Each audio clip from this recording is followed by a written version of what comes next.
Hello everyone. So, as you can probably tell by the title of this video, this is going to be more serious than the ones that I've been uploading recently, and for that reason, I'm going to give a small trigger warning for references of sexualization and any other NSFW things you can probably think of around this topic, just because of the nature of this type of video. But I'm going to try and keep it pretty light, but I do still want to warn you that it's possible that these types of things could get brought up. So, the reason why I'm making this video is because I was hit with a DM today from a stranger that I was not a fan of. And don't worry, it's nobody in this community. You're all perfectly lovely people. None of you have done anything like that, but I was talking to some people online, and this guy started sending messages saying hello to everybody, and nobody was responding. And me, being who I am, I engaged with him. I said hi, and saw if he was doing okay. And he immediately friend requested me and sent messages directly to me. And at first it seemed okay. We were just joking around a little bit. He asked what was up. I said the ceiling, because that's my default response. And then he immediately went to making NSFW suggestions towards me of what he wanted to do to me. And I decided enough was enough, and I just immediately told him that I hope he understands that nobody should be treated like this, and femboys are people too. And I blocked him. It always sucks having to do that, because I believe, as I said in my last video, that everybody has the capacity to change and that there's good in everybody. But too much is too much sometimes, and I didn't want to have to deal with it. So I blocked him for that reason. And that got me thinking about this topic. This is a video that I've been wanting to make since before I even made this channel. I knew it was going to come up at some point, and I knew that I needed to have material ready for it. So I racked my brain, went through my memories, and came up with some pretty decent ways to sum up what this issue is and how it can be resolved and where it comes from in general. So firstly, I'd like to start off with light, as the fact that one of the issues I have is that a lot of femboys are just seen as being femboys and nothing else. Now, don't get me wrong, being a femboy is generally a big aspect of somebody's personality. I mean, it defines the way that they look, it can define the way that they act, their appearance, their clothes that they wear, the activities that they partake in, but at the same time, it is never 100% of somebody's character. And that's something that I want people to realize. I've had a lot of conversations with people where they come right out of the gate just always talking about femboy stuff, never engaging in maybe what our interests are, what we share, what things we want to talk about to each other. It's always strictly focused on femboy content, which if I say that that's the type of conversation I want to engage in, then of course that's an exception. But it's the fact that these people see the label femboy and that's all they see that person as. It's a form of objectification, and it can tear down a person because they start to feel like maybe that really is all that they are, when in reality that's not the truth. I was once in the greatest place on earth, a Wendy's, and I was talking with a friend of mine and his parents, and a actual femboy walked in. This is one of the very, very few femboys that I've ever actually seen in person. He walked in and he just got in line. Now, of course, I was very excited to see someone expressing themselves that way, but I left it at that. He was just minding his own business, right? And me, my friend, and his parents were talking, and I guess one of us ended up saying something because we were on some kind of speech about general, economics and the way that society was structured, or some nerd stuff, I don't know. And I guess one of us said something that to them could be interpreted as offensive. So my friend's dad told us to quiet down because we might offend some people pretty heavily suggesting to the femboy in the room, which to me felt a little bit degrading in the fact that people are people. Just because he was a femboy did not mean that he wouldn't be able to handle a conversation like that. But instead, they perceived and treated him differently simply based off of the way that he was dressed. Whereas I believe that femboys should be treated equally. I mean, there's nothing that much different from us compared to other people. Now, of course, there are more sensitive femboys, and there's the most tough-skinned femboys you know that will not be broken by what somebody says. It's a whole spectrum, just like with any type of person. Men, women, children, grown adults, elderly people. Everyone has some place on the spectrum.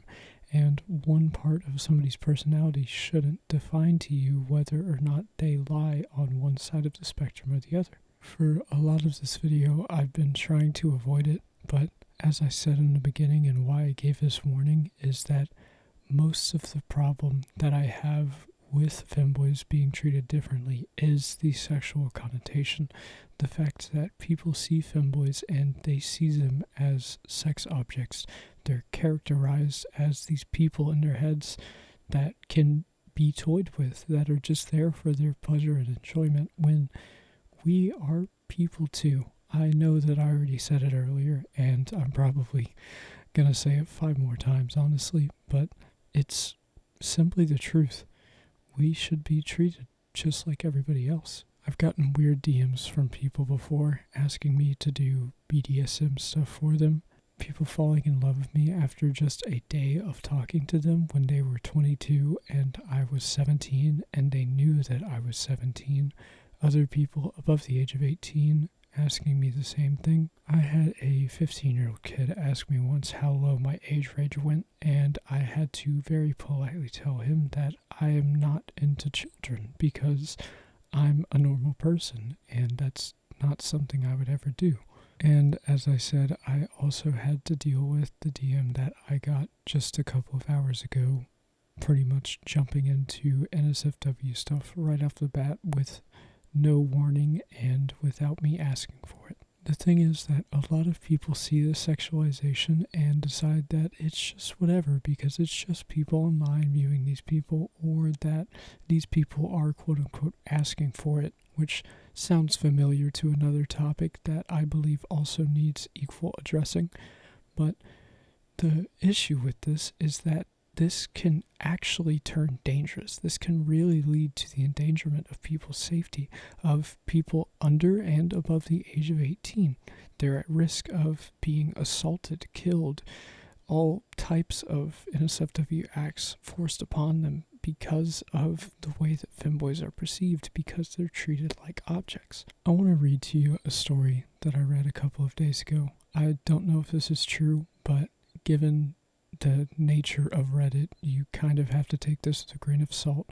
But either way, even if it is false, I do think that this still teaches a pretty decent lesson, so I'll read it anyways and give them the benefit of the doubt that this might be real. I almost got abducted trying to meet another femboy.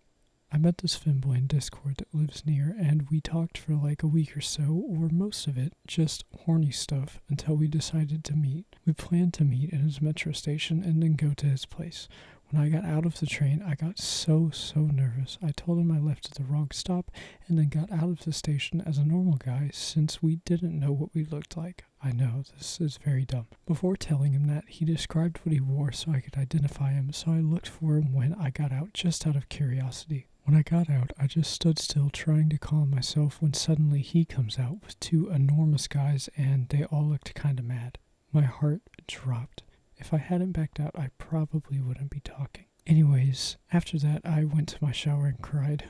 You never really know who you're talking to. Stay safe and don't meet with strangers without knowing at least how they look. And I would extend this farther and to say just don't meet with strangers at all. If you haven't known someone online for 6 months, a year, if you haven't done things such as given out your address and they've given out theirs in response, then that level of trust is not built to the point that you should be meeting in person. I'm not saying that you should give that information out to anybody, but the point that I'm making is there needs to be some level of trust and bond with these people for you to meet them in person. The sad reality is that there are a lot of very dangerous and determined people out there, and they can do things to harm you if they're willed enough to do so, and if you give them the ability to. So you have to watch out for yourself. I know that most of these people often don't understand what they're doing, or they don't realize that these people are more than just what they're making them out to be, or that they're doing this because it stems partially from loneliness. As a matter of fact, I'd actually say mainly from loneliness. The fact that men nowadays are treated as they should pull themselves up by their bootstraps, that they have to do things themselves, that nobody is going to help them, nobody's going to pull them out, and that people don't want them. And so they lash out and they do things like this. They treat people not as people, because for a lot of their life they've been looked down upon because they're a man. Now, I'm not here to give you some crazy argument about how men have it so bad or how women don't have it as bad. I'm simply just stating the fact that a lot of men today are lonelier than a lot of the past generations have been before. I can put graph after graph after graph up, and I don't think it would properly illustrate the situation, because lines on paper don't tell you how people actually act. They don't tell the full story. And the problem is that when these people are lonely, they want to get out of it so badly, but nobody offers help. So they decide to jump online a lot of the time, and they are way too quick to jump into these relationships. They have so many emotions flooding out of them at once that have been pent up for months or even years of being lonely, that it all tumbles over, and it can cause strong reactions out of people. It can cause over-sexualization. It can cause people to say things they regret, and it can cause people to even do things that they regret, sadly enough. I, again, don't hate these people. I understand that they're coming from a place of loneliness, or they're coming from a place of desperation, or they don't realize that these relationships cannot be completely flung into. If I could get personal with you, there was a person that I fell in love with in high school. She was someone that I loved more than anybody else, and the relationship lasted about 1.5 years, and then it was over just like that. And I felt such an immense crushing feeling from it that I didn't know what to do. So I spent a lot of time in isolation, a lot of time wishing that things would go back to the way that they were. Oh my God. I'm sorry, I'm actually crying. But it wasn't ever going to go back to that, and I knew that. But at some point, I decided I had had enough, and I tried to jump into another relationship. But after just a little bit of basic surface level dating stuff like cuddling and holding hands, I knew that this wasn't love. I had done it out of desperation because I was touch starved. And after about 2 weeks, I knew that I had to cut the relationship off. So I did. Thankfully, in my case, I caught it early and dealt with it, but a lot of these people are very young and don't understand what their emotions are telling them. While you should be emotionally mature by the time that you're 18, the truth is that a lot of people develop at different speeds, so not everyone is mature by that time, and a lot of young people simply don't understand what direction they're being pulled in by their emotions, so it can be hard to tell. The important lesson that I want to come out of this today is that nobody is entirely alone. You have somebody there for you. And to turn this into the topic of femboys again, I personally believe that femboy culture might be able to do something to change the way that society is currently structured.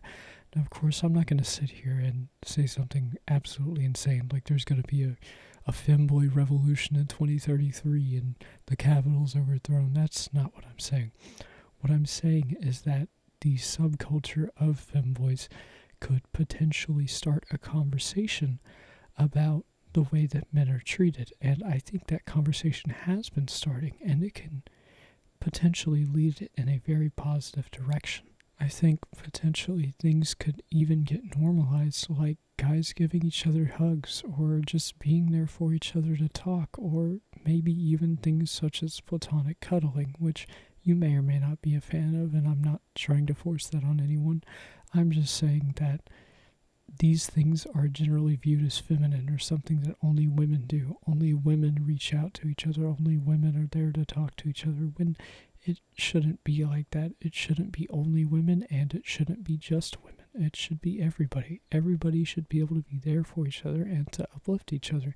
And I think a lot of the femboy culture of being more active and personal with people could possibly contribute to that, because these things are viewed as inherently feminine, and because femboys are kind of a bit of a frontier kind of group. They're not really as accepted as other types of LGBT culture at the moment, but they're slowly making their way in, and I think this can do a lot of really, really good things for society and men in general.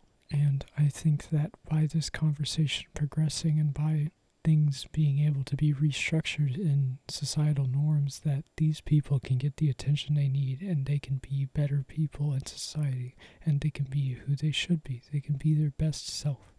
And that's all that I want out of people. I know this video was a little bit sadder than my other ones, and I'm a little sorry for that, but I also think that this is a conversation that has to be had, that this is something that has to be addressed. So anyways, thank you for deciding to watch this video and hearing me out. If you stuck through this whole thing, thank you so much. It means the world to me that people out there might listen to what I have to say. So anyways, as always, if you have a story that you would like to tell, a question that you would like to ask, or just anything that you might want me to talk about, you're always available to leave it in the comments, and I might end up talking about it at some point. So again, thank you guys.